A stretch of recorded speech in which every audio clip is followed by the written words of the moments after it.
प्यारे बच्चों, आज की इस वीडियो में हम क्या पढ़ने वाले हैं? आज की इस वीडियो में हम पढ़ने वाले प्यारे बच्चों क्लास 9 क्लास 9 ग्रेड 9 की मैथमेटिक्स न्यू एनसीईआरटी गणित मंजरी का chapter 6 measuring space parameter and area का एंड ऑफ चैप्टर एक्सरसाइज का क्वेश्चन नंबर 16 यहाँ पर हम हल करने वाले हैं। तो प्यारे बच्चों, इसका जो फर्स्ट वाला है, ये फर्स्ट वाला जो है, इसको तो मैंने पिछले वीडियो में करवा दिया था।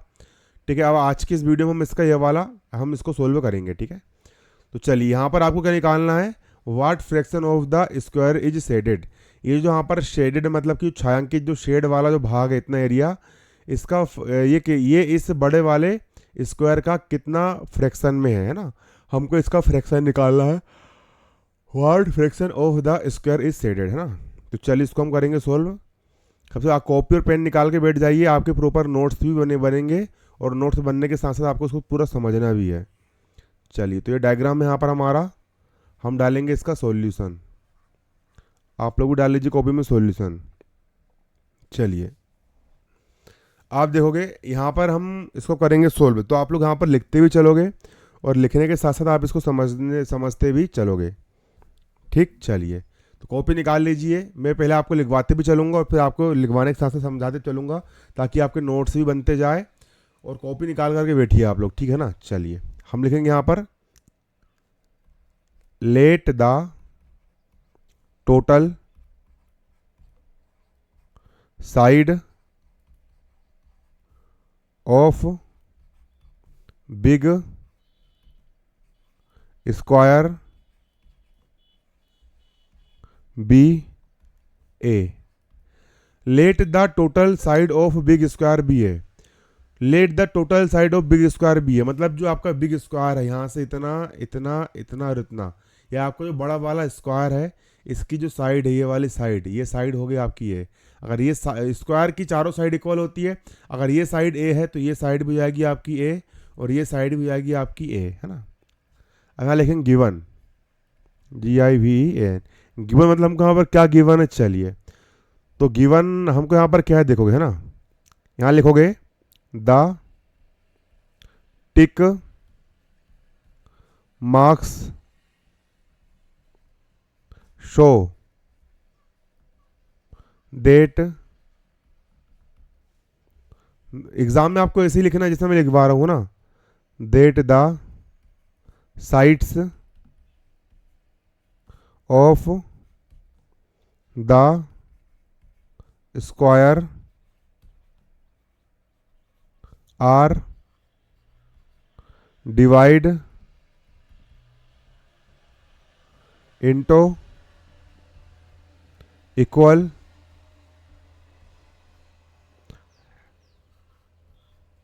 हेल्प्स ब्रैकेट में mid point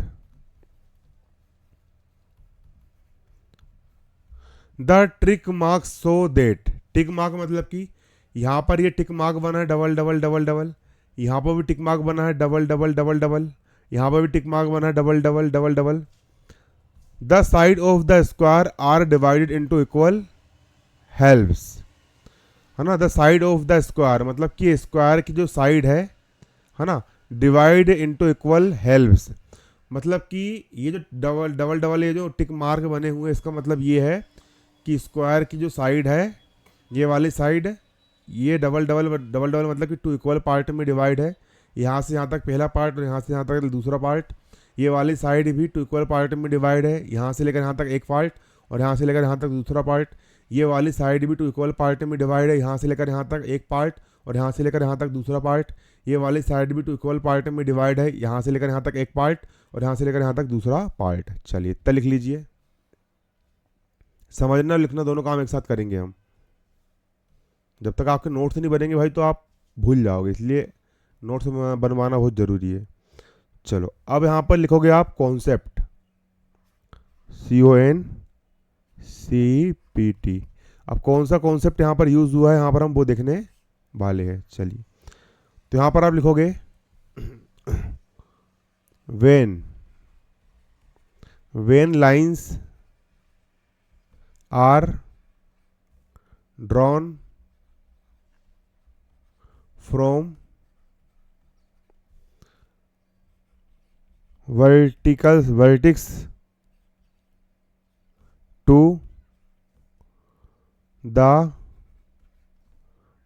mid point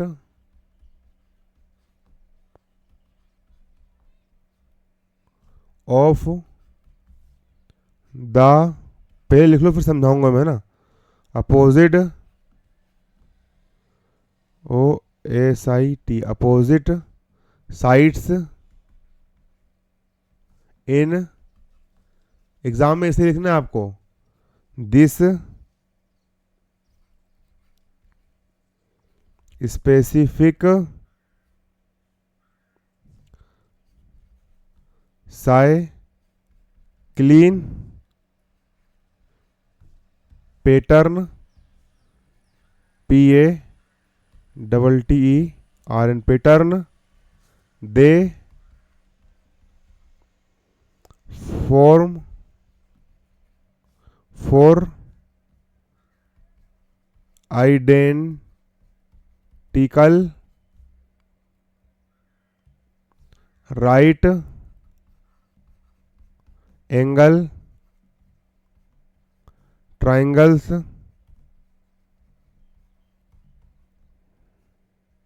around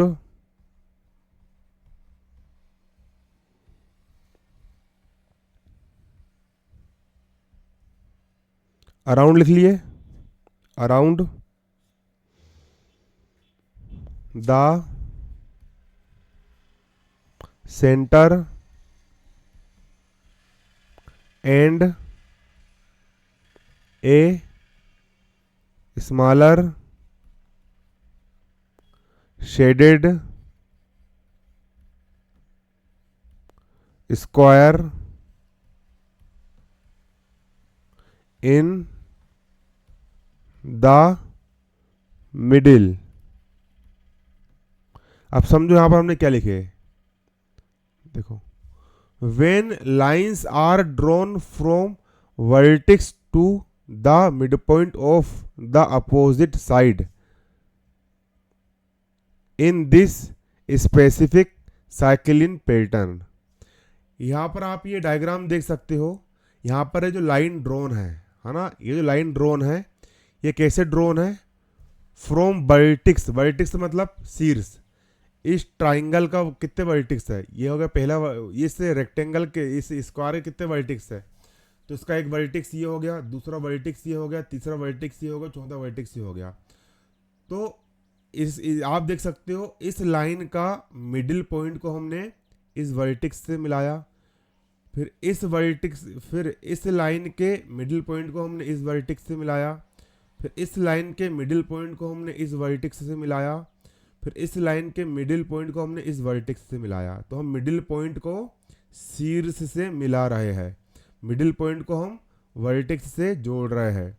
तो लाइन क्या कर रही है यहाँ पर, इस तरीके से ड्रॉन हो रही है। यहाँ पर ये लिखा है when line drawn from vertex, vertex मतलब वर्टेक्स से, टू द मिड पॉइंट से, मिड पॉइंट है ना, mid point of the opposite side है ना, और specific cyclic pattern. Cyclin pattern का मतलब होता है ये ऐसा, फिर ये ऐसा, फिर ऐसा, फिर ऐसा, ये साइक्लिन पैटर्न की तरह हमने क्या करे हैं, लाइन यहाँ पर ड्रॉन करे हैं, है ना। तो they form 4 identical right angle triangles. तो इससे क्या बनेंगे, इससे दे फॉर्म मतलब कि ये बनाएंगे 4 यानी 4 आइडेंटिकल राइट एंगल ट्राइंगल्स। तो यहाँ पर आइडेंटिकल मतलब इक्वल, बराबर, 4 राइट एंगल ट्राइंगल्स बनेंगे, है ना। तो पहला राइट एंगल ट्राइंगल क्या बनेगा, ये देखो, यहाँ से ये इतना, फिर ये इतना और ये इतना, ये बना आपका पहला राइट एंगल ट्राइंगल बना, है ना। यहाँ पर ये 90 डिग्री का एंगल बनेगा। उसके बाद यहाँ से ये इतना, फिर ये इतना और ये फिर इतना, ये बना आपका दूसरा राइट एंगल ट्राइंगल। फिर यहाँ से इतना और ये इतना और ये आपका इतना, ये बना तीसरा राइट एंगल ट्राइंगल। और यहाँ से इतना और ये इतना और ये इतना, ये बना आपका चौथा right angle triangle. 4 right angle triangle बन रहे हैं आपके, है ना, अराउंड द सेंटर, है ना, अराउंड मतलब सेंटर के चारों ओर, ये सेंटर दिख रहा है आपका, सेंटर के चारों ओर, ये बना आपका पहला राइट एंगल ट्राइंगल। ये राइट एंगल जिसका एक ट्राइंगल 90 डिग्री का हो, 90 डिग्री, ये बना आपका दूसरा राइट एंगल ट्राइंगल, यहाँ भी 90 डिग्री का एंगल बनेगा। ये बना आपका तीसरा राइट एंगल ट्राइंगल, यहाँ भी 90 डिग्री एंगल बनेगा। तो अब ये बना आपका चौथा राइट एंगल ट्राइंगल। यहाँ भी 90 डिग्री क्या बनेगा, एंगल बनेगा। 4 के बनेंगे राइट एंगल ट्राइंगल बनेंगे ना around the centre and a smaller shaded square in the middle. Smaller shaded square, और क्या बनेगा, स्मॉलर मतलब एक छोटा स्क्वायर बनेगा। आप देख सकते हो यहाँ पर एक छोटा वर्ग, छोटा स्क्वायर बन रहा है जो कि शेडेड आपका क्या है, एरिया है। ठीक है, अब आप यहाँ पर एक चीज देखोगे, एक चीज यहाँ पर आपको देखोगे, यहाँ पर आप एक चीज देखोगे, एक चीज आप यहाँ पर देख सकते हो,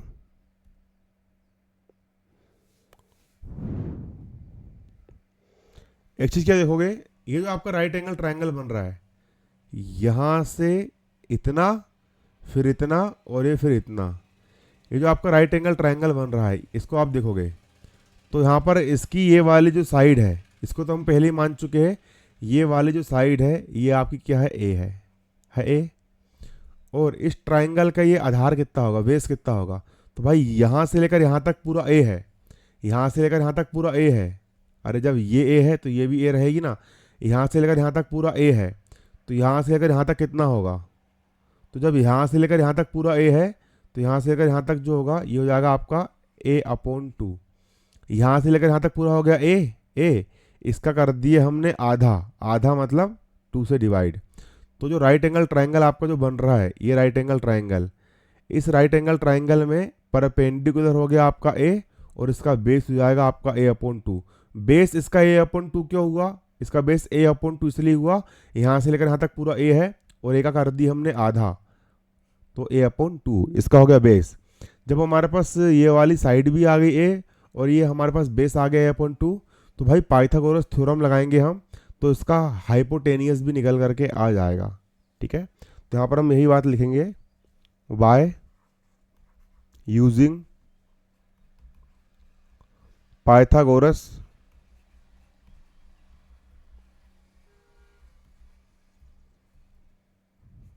theorem and property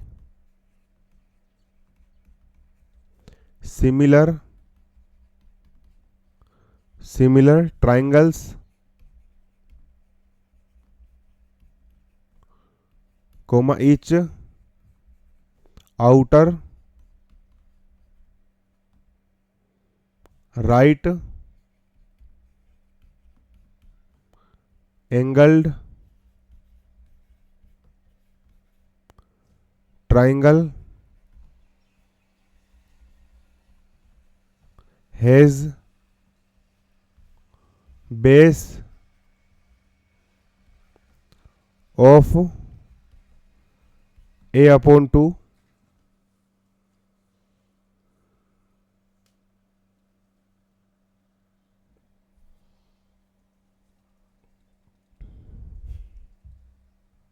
and a height of a।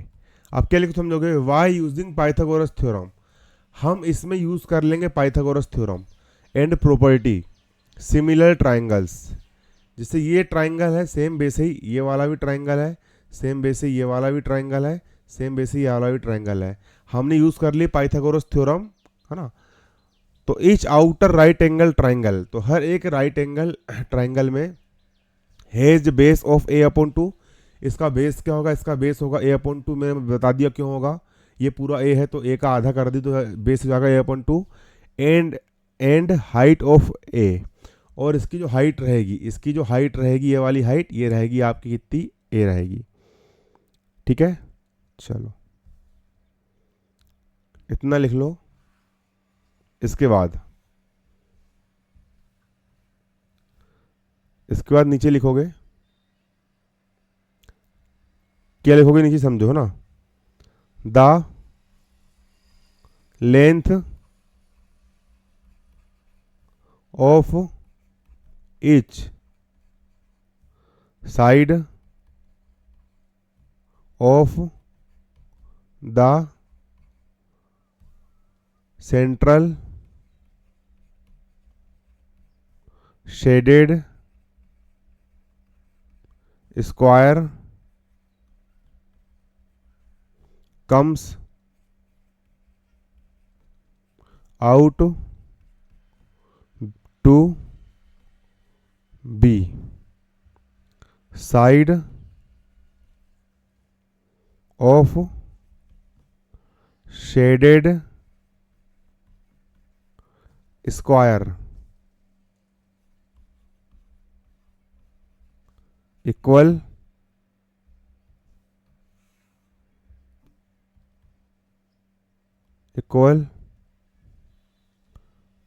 a upon root 5। समझोगे?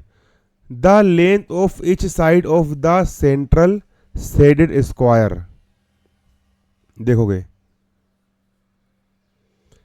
Comes out to be side, है ना? अब देखोगे ना, ये यहां से इतना और ये इतना और ये इतना आपका राइट एंगल ट्राइंगल बना, मैंने बताया था आपको। ये वाली साइड इसकी ए है और ये वाला जो बेस है इसका कितना है, a/2 है, a/2 है, ठीक है ना? तो हमने इसमें लगाए थे पाइथागोरस थ्योरम। तो पाइथागोरस थ्योरम से हमारा ये वाली साइड हाइपोटेनियस का मान निकल जाएगा, निकलेगा ना भाई। ये परपेंडिकुलर है और ये बेस है, तो पाइथागोरस थ्योरम लगाएंगे हम, तो ये वाली जो साइड है इसका मान निकल जाएगा, इसकी वैल्यू निकल जाएगी। तो जो वैल्यू इसकी होगी, तो भाई ये भी तो आपका राइट एंगल ट्राइंगल है, ये वाला, ये भी राइट एंगल ट्राइंगल है, तो इसकी भी भाई वैल्यू होगी, और जो वैल्यू उसकी होगी भाई वैल्यू उसकी भी होगी, और भाई वैल्यू उसकी भी होगी। क्यों? क्योंकि भाई ये वाले राइट एंगल ट्राइंगल में ये हाइपोटेनियस है, ये वाले राइट एंगल ट्राइंगल में ये हाइपोटेनियस है ना? ठीक है। तो the length of each side of central shaded square, तो ये बीच का जो सेंट्रल शेडेड स्क्वायर है ये वाला, है ना? तो इसकी हर एक साइड की लेंथ, ये वाली लेंथ, ये वाली लेंथ, ये वाली लेंथ, ये वाली length, side of shaded square, ये जो शेडेड आपका स्क्वायर है इसकी हर एक साइड की लेंथ जाएगी आपकी a/√5। ठीक है, ये होती है, ये आपको याद कर लेना है कि भाई ये इतनी होती है कि जब कभी भी किसी स्क्वायर के मिड पॉइंट को वर्टेक्स से मिलाते हैं, स्क्वायर के मिड पॉइंट को वर्टेक्स से मिलाते हैं और अंदर एक छोटा स्क्वायर बनता है, ठीक है, और स्क्वायर की साइड अगर ए हो, तो भैया ये जो तो जो बीच में जो स्क्वायर बनता है उसकी जो साइड होगी शेडेड स्क्वायर, ये जो शेडेड स्क्वायर होता है इसकी जो एक साइड होगी वो होगी भैया a/√5। ये छोटा वाला जो स्क्वायर है इसकी एक साइड हो जाएगी आपकी a/√5, इस तरीके से, ना, ये हो जाएगी आपकी a/√5। इतना आपको याद कर लेना है, ये इतना होता है। अब कैसे होता है मैं आपको किसी दूसरे वीडियो में बताऊंगा ना। अब हम निकालेंगे शेडेड एरिया, अब हम क्या निकालेंगे, शेडेड एरिया हम यहाँ पर निकालेंगे, है ना? तो shaded, SHADD shaded square, SQUARE square area, ARE equal. अब जो शेडेड वाला आपका जो स्क्वायर एरिया है, शेडेड जो स्क्वायर है, शेडेड स्क्वायर, इसका हम निकाल लेंगे एरिया, इसका हम निकाल लेंगे एरिया। अब स्क्वायर का एरिया क्या होता है? अगर हमको स्क्वायर का एरिया निकालना है तो स्क्वायर का एरिया होता है आपका साइड का स्क्वायर, फॉर्मूला होता है साइड का स्क्वायर। इसकी जो किसी भी स्क्वायर की जो एक साइड होती है उस साइड का हम स्क्वायर कर देंगे तो एरिया निकल जाता है। तो हम शेडेड स्क्वायर का हम एरिया निकाल रहे हैं तो उसकी एक साइड का हम कर देंगे स्क्वायर, इक्वल का इक्वल। अब जो शेडेड स्क्वायर इसकी एक साइड क्या है, इसकी एक साइड क्या है, तो शेडेड स्क्वायर की आपकी साइड है a/√5, ठीक है। तो इसकी साइड है आपकी a/√5 और स्क्वायर हो जाएगा आपका स्क्वायर, इक्वल हो जाएगा इक्वल, a का स्क्वायर तो जाएगा आपका a का स्क्वायर अपॉन √5 का स्क्वायर करेंगे तो स्क्वायर से रूट कैंसिल हो जाएगा और बचेगा आपका यहाँ पर कितना, 5। तो शेडेड स्क्वायर का निकल गया आपका एरिया। अब हमको क्या पूछा, इसने पूछा भाई व्हाट इज द फ्रैक्शन, इसने पूछा फ्रैक्शन, तो हम निकाल लेंगे फ्रैक्शन। अब हम निकाल लेंगे क्या, फ्रैक्शन। यहाँ लिखेंगे final fraction, FINL final fraction. Final fraction कैसे निकालेंगे हम, है ना? तो फ्रैक्शन ऑफ FRACTION,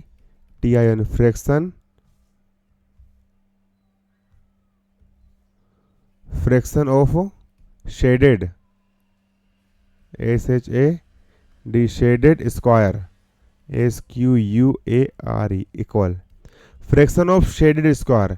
ये शेडेड स्क्वायर का हम निकालेंगे फ्रैक्शन, तो कैसे निकलेगा? शेडेड स्क्वायर का area SHAD shaded square shaded square area area shaded square का एरिया, ये वाले शेडेड स्क्वायर का एरिया यहाँ से इतना इतना इतना इतना शेडेड स्क्वायर का एरिया, शेडेड स्क्वायर एरिया में हम डिवाइड कर देंगे किसका? पूरे फुल स्क्वायर के एरिया का ना, टोटल एरिया का, टोटल बिग स्क्वायर एरिया का हम डिवाइड कर देंगे। टोटल बिग स्क्वायर एरिया, हमको फ्रैक्शन निकालना है शेडेड स्क्वायर का, तो शेडेड स्क्वायर के एरिया में ये बड़े वाले स्क्वायर के एरिया, बड़े वाले स्क्वायर का एरिया को डिवाइड कर देंगे, निकल जाएगा, इक्वल का हो गया इक्वल। अब शेडेड स्क्वायर एरिया क्या था? तो भैया शेडेड स्क्वायर एरिया हमने निकाले थे A² / 5, तो शेडेड स्क्वायर एरिया हमारा A² / 5 अपोन का हो गया अपोन। अब बिग स्क्वायर का एरिया क्या आएगा? ये जो बड़ा वाला आपका बिग स्क्वायर है, इसका एरिया कैसे निकालोगे? तो भाई स्क्वायर का एरिया निकालने के क्या करते हैं? साइड का स्क्वायर कर दो। तो इसकी एक साइड क्या है? इसकी एक साइड है आपकी A, इसकी एक साइड आपकी A, इसका कर दिया हमने स्क्वायर, है ना। बिग स्क्वायर का एरिया निकालना है, तो स्क्वायर का एरिया निकालने का होता है किसी भी साइड का कर दो स्क्वायर, तो इसकी साइड A है तो A का कर दिया हमने स्क्वायर, इस तरीके से इक्वल हो जाएगा इक्वल। अब A² / 5 का हो गया आपका A² / 5, A² है तो यहाँ जाएगा मल्टीप्लाई में A², इक्वल का इक्वल। A² से स्क्वायर कैंसिल हो गया, बचा आपका 1/5, और यही आ गया आपका आंसर, यही आ गया आपका फ्रैक्शन। ठीक है, तो भाई ये जो स्क्वायर का एरिया कितना आएगा? ये आपको 1/5 आएगा, इस तरीके से, है ना। तो नीचे लिख दोगे आप आंसर, यहाँ लिख दोगे आप आंसर क्या? Hence, HENC, hence 1/5 of the square is shaded. 1/5 भाग क्या है? शेडेड है ना।